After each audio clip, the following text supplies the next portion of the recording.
সন্তানকে কিভাবে শিক্ষায় হাতে খড়ি দিয়েছেন। আমি এর আগে একটা আলোচনায় বলেছিলাম, দেখেন, বাবা মা হলো পৃথিবীর সবচেয়ে প্রিয় দুজন মানুষ। আর প্রিয় মানুষের কাতারে কে এক নম্বরে বলেন তো? মা।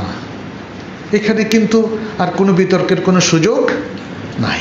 কোরআনও বলছে এবং রাসূল সাল্লাল্লাহু আলাইহি ওয়াসাল্লাম হাদিসে বলছেন, বরং হাদিসে তিনি আরও ক্লিয়ার করে দিয়েছেন মায়ের পজিশন প্রথম 3 বার।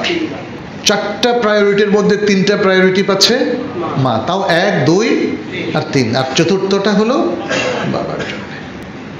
কিন্তু এখন বাবাও কিন্তু আরেক দিকে মায়ের চাইতে উপরে, ওটা ভুলে গেলে চলবে না।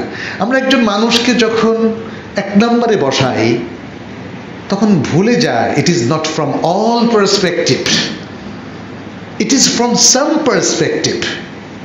কিছু কিছু দিক থেকে তিনি 1 নম্বরে, সব দিক থেকে নন। বাবা 1 নম্বরে কোন দিক থেকে জানেন? অভিভাবকত্বের দিক থেকে। আমাদের পৃথিবীর সবচেয়ে প্রিয় অভিভাবক হচ্ছেন বাবা, মা না কিন্তু। কে? বাবা। বাবা বাবা আমাদের মেন্টর, বাবা আমাদের গাইড।